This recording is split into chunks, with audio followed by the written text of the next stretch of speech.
आप सबको उत्तराखंड के अजाज पर विकास की बहुत बहुत बधाई। और पुनरुत्थान घाट की जो यात्रा के 12वें वर्ष के प्रवेश के अवसर पर आप सब सभी जनों को यहाँ पर साथी हैं उनको बहुत बहुत नमस्कार।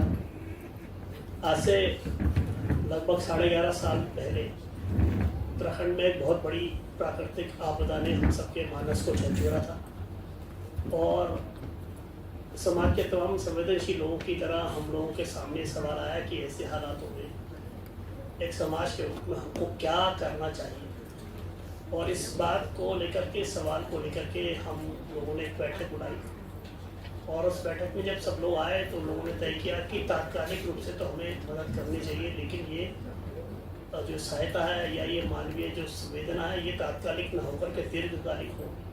हम लंबे समय तक उनके दुख के साथ, उनके संकट के साथ खड़े हो पाए, ऐसा कुछ प्रयास किया जाना चाहिए। और आज हमारे बीच में जयदीप सकलानी जी बैठे हुए, मैं विशेष रूप से नमस्कार करते हुए ये बताना चाहता हूँ कि उन्होंने कहा कि हम सरकार के प्रयासों के लिए दबाव तो बनाएं, लेकिन हम क्या कर सकते हैं, सबसे पहला सवाल ये होना चाहिए। और तब ये बात चली कि जो दीर्घकालिक रास्ता ये हो सकता है कि हम जिन भी परिवारों के सदस्य गए हैं उनके बच्चों की शिक्षा को किसी भी सूरत में रुकने न दें, और उसके लिए हम सब लोग समाज के रूप में सामने हैं। और मुझे याद है उस दिन मानसून हट रेस्टोरेंट एक आला घर हुआ करता था, ये 19 जून 2013 की बात है। और हम सब लोग एकत्र हुए और तब ये बात चली और लगभग ऐसा तय हुआ कि हम 30 बच्चों की शिक्षा की सहयोग की बात करेंगे। और एक छोटी सी बात जो एक छोटी सी मानवीय संवेदना थी, हमको खुद नहीं मालूम था ये कितनी लंबी यात्रा करने वाली है, हम इस काम को कितने समय तक कर पाएंगे, लेकिन हम सब जो यहाँ पर लोग आए इसके गवाह हैं कि पिछले 11 सालों में बरस दर बरस इस यात्रा ने, इस काम ने अलग अलग पड़ाव देखे, अलग अलग मुश्किलें देखी। और एक स्वैच्छिक संगठन जो पूर्णतः अपने स्वैच्छिक संस्थाओं और सदस्यों के सहयोग से चलता है, उसने एक इतने लंबे समय तक एक विधिवत एक छोटी सी पहल को एक कार्यक्रम का आधार दिया। और मुझे बताते हैं बहुत खुशी है कि जो 30 बच्चों की शैक्षणिक सहयोग की यात्रा का जो पहला कदम हमने उस दिन रखा था, उसने पिछले 11 वर्षों में लगभग 55 लाख रुपए का सहयोग समाज से जुटा करके पूरे बच्चों के खाते में भिजवाने का काम किया। और इस पूरे काम को करते हुए एक एटमोस्ट ट्रांसपेरेंसी को बनाए रखना, उसकी सूचना लगातार लोगों से साझा करना, लगातार उन लोगों से संवाद करना। हर वर्ष हम बच्चों से मिलने जाते थे। ये हर वर्ष का जो विकास का आयोजन है ये भी उसकी कड़ी है। हम हर बार उन बच्चों को बुलाते हैं, कई बार पूरे बच्चे आते हैं, कई बार नहीं आ पाते। हर बार हम डोनर्स को आवाज़ देते हैं कि वो आए और उनसे मिले। विकास का अवसर हमारे संकल्प को दोहराने का अवसर है कि जो उजाले के सिद्ध है इस दुनिया में, वो इस तरह से कायम रहनी चाहिए कि हम कहते हैं कि दिया जलाओ कि अंधेरा बाकी है अभी, कि अगर एक भी घर में अंधेरे की छोटी सी भी दस्तक है तो उसके बरक्स पुनरुत्थान के साथ ही मिल करके उस घर में उजारने के लिए, शिक्षा के उजारने के लिए और उनके संकट के सामना करने के लिए साथ खड़े होंगे। और मुझे खुशी है कि इतने बड़े संवेदनशील लोगों का समूह, लगभग जिसमें 300 से लेकर 400 डोनर्स, छोटे और संगठित संस्थाएं और बहुत सारे लोगों के प्रयास से यात्रा लगातार जारी है।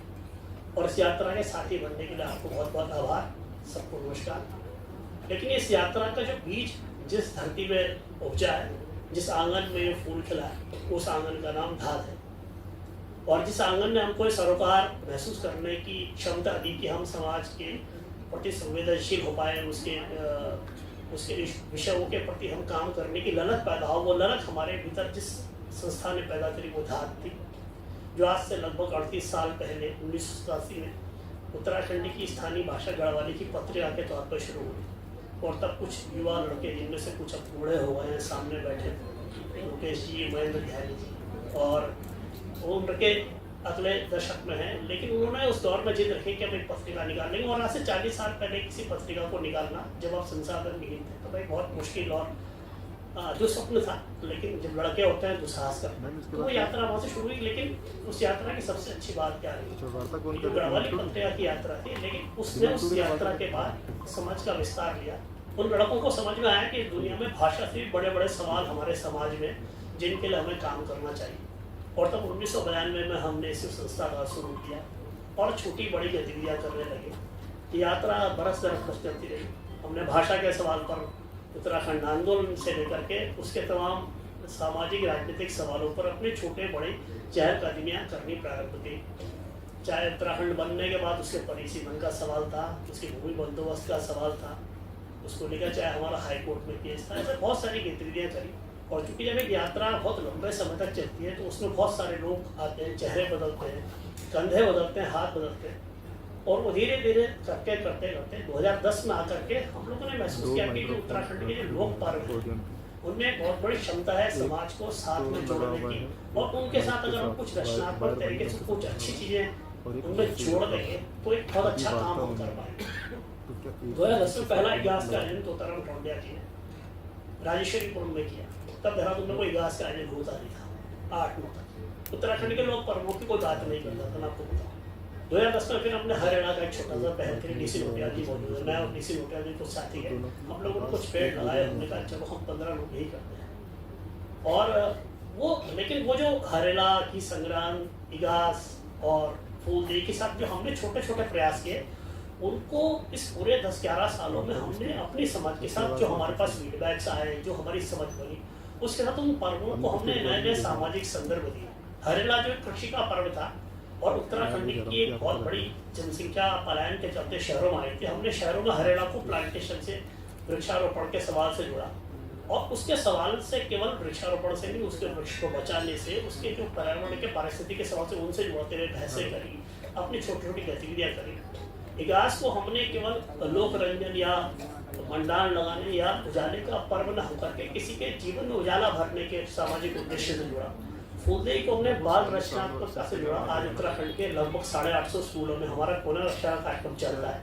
तो स्कूल के बच्चे हर साल फूलदेई के अवसर पर अपनी रचनात्मक चीज़ें, जो कहानी कविता लिखते वो व्यक्त करते हैं। इगास के अवसर पर हमारे उत्तराखंड हिमालय में जो तमाम आपदाएं आती हैं, उनके परिवारों के साथ खड़ा होने का हर साल संकल्प दोहराते हैं और उसके निमित्त गतिविधि करते हैं। हरियाणा में उत्तराखंड के सामने इस बार हमने इतनी गर्मी देखी, ऐसे तमाम तरह के पर्यावरण के सवाल आते हैं, उन पर गतिविधि करते हैं। तो इस तरह से हमने उत्तराखंड के लोक पर्वों को नए नए सामाजिक संदर्भों के साथ समाज में करना प्रारंभ किया। और मुझे खुशी है कि ये पूरा कार्यक्रम, बड़े मैं गर्व से इस बात को कहता हूँ कि ऐसा हम बहुत चुनौती से भी कहते हैं कि उत्तराखंड में बहुत कम सामाजिक संगठन होंगे जो अपने सभी कार्यक्रम प्योरली पब्लिक फंड से चलाते हैं।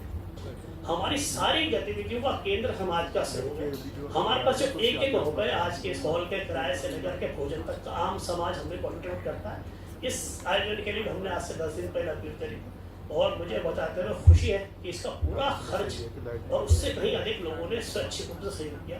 ऐसी हर इलाके में जब पेड़ लगाते हैं उसके लिए मैं सहयोग करते हैं, तो ये हमारे लिए बड़ा गर्व का विषय है कि पिछले 40 साल के वर्षों का निचोड़ ये है कि आज हमें जो स्वीकार्यता है हमारे रजिस्ट्रेशन से, हमारे 12वें सर्टिफिकेट से, 80G से नहीं मिली, हमें स्वीकार्यता मिली उस समाज के जो आप सब लोग बैठे हैं और ऐसे सैकड़ों लोग जो अभी यहाँ नहीं किए रहे। तो हमारे लिए ये अत्यंत गर्व का विषय है कि आप लोग हमेशा हमारा साथ देते हैं, हमारे कहने पर, हमारी कॉल पर आते हैं, हमारे साथ खड़े होते हैं और हमें हौसला रहता है कि जो हम कर रहे हैं ये रास्ता सही है, हम इस पर बरस दर बरस चलना चाहते हैं। आज मैं यहाँ खड़ा हूँ, कल कोई और खड़ा हो सकता है, लेकिन ये सामाजिक यात्रा चलनी चाहिए।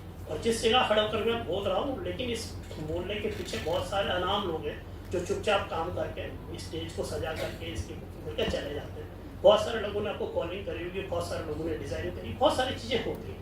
तो ये पूरा जो अभियान है बहुत सारे लोगों के स्वैच्छिक सहयोग से चल रहा है और हमें खुशी है कि यही असली समाज की ताकत है। और इसी को हासिल करने के लिए हमने यात्रा शुरू की थी। हमें खुशी है कि हम उसे कुछ एक हद तक हासिल कर पाएँ और जितना ये मजबूत होगा, जितना धात मजबूत होगी, जितना पुनरुत्थान मजबूत होगा, इतना समझ लो कि समाज की एक इंटरनल स्ट्रेंथ बढ़ रही है। क्योंकि पुनरुत्थान में अगर 55 लाख रुपए हमने बच्चों के खाते में पहुंचा दिए ना, तो ये समाज ने दिए और समाज ने बताया कि हम अपने संकट के साथ, हमारी भी एक नैतिक ड्यूटी है। जैती भाई ने उस दिन छोटी सी पहल करी थी, लेकिन उस पहल को इतने सारे लोगों ने आगे बढ़ा दिया। तो इससे मालूम पड़ा कि जो लोग कई तरह की नकारात्मक बातें समाज को नहीं करते, उनको मालूम होना चाहिए कि अगर आप सच्ची निष्ठा से, समर्पण से, ट्रांसपेरेंसी से और सही तरीके से काम करते हैं तो समाज आपके साथ खड़ा है। तो जो तमाम लोग जो हमारे साथ खड़े हुए, आप सब लोग, आपके लिए बहुत जोरदार तालियां। तो मैं चाहूँगा आपको अकेले भी तालियां बजाएं और उन लोगों के लिए बजाएं जो आज यहाँ नहीं भी मौजूद है, और उन बच्चों के अच्छे भविष्य के लिए हम कामना करते हैं। आप सबको भी इगास की बहुत बहुत बधाई। नमस्कार।